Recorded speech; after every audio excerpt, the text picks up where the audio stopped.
Bali, Friday ng gabi nangyari ang insidenteng ito. Hindi pa man matapos kumain ng Kuya Gray at bigla siyang nauhaw kaya kumuha siya ng tubig. At sa mga oras na to ay nasa baba ang madi mo. Nang fifix ang madi mo ng mga bagay-bagay namin doon sa baba. Dahil kakasarado ko lang ng tindahan. At naisipan ni Kuya na doon kumain sa taas. Ang nangyari ay nabasag ang baso na kinuha niya. At may kaldero sa taas ng lamesa na kung saan ay mainit-init pa. Sumagi ang balat niya doon at nainitan siya kaya nabitawan niya ang basong hawak niya. At pagkatama ng baso sa kaldero, saka naman bumagsak sa legs niya. At talagang napunit ang short niya, Madi. Kaya kinat ko na lang ang pag-iyak niya dahil nakakadurog ng puso, Madi. Medyo mahaba at malalim din, Madi, ang sugat niya. At sa araw na to, nahirapan akong tanggalin yung cotton dahil dumikit na sa mismong sugat niya. Dahil tinakpan ko muna ng buong gabi dahil medyo fresh pa ang sugat. Iniisip ko baka masagi niya habang siya ay natutulog. Kaya kinabukasan, nadikit talaga, Madi. Naku po. Kaya ang payo namin sa kanya, wag na siyang kumuha ng mababasagin na baso. Para na sa ganon, kung mahulog man ay hindi mabasa. Kaya sa may mga anak dyan, wag hayaan kumuha ng tubig na ang baso ay babasagin. Sa puntong to'y, Madi, iniisip ko na kung anong dapat kong gawin para makuha talaga ito. Inubukan ko siyang palakad-lakarin para matagtag yung cotton. Kaso napagod lang din siya at ang cotton ay dumidikit pa din. At binasa ko ng bonggang-bongga ng betadine ang cotton. Sa mga ganitong pagkakataon talaga ay hindi maiwasang malulungkot ka at may stress din. Laking pasalamat ko na lang sa Panginoon dahil hindi talaga siya nahirapang matulog sa unang gabi ng sugat niya. Ang laking tulong talaga ng panalangin, Madi, promise. Sobrang basang-basa na ito ng betadine, Madi. At sa puntong to, desperado na talaga ang kunin itong cotton na nakadikit sa sugat niya. Kaya inaliw-aliw ko muna siya sa TV. At laking tulong talaga ang ginawa ni Maring Margie. Dahil pagkakita niya sa sugat, dali-dali siyang kumuha ng dahon ng malunggay. At saka pinalabas ang katas. At nang lumabas na yung katas, saka naman nilagay doon sa mismong sugat. At nilagyan ng bandage at nilagyan naman ng surgical tape. Promise, Madi, alam mo bang mabilis siyang natuyo? At sa puntong to, Madi, nakikita ko na yung liwanag na matatanggal ko na tong cotton na nakadikit sa mismong sugat ng amo ko.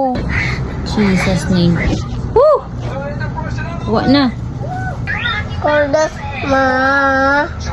Yay! No gorgeous Ma. Wala na. Gorgeous Ma. Thank you, Lord. Follow for more. See you.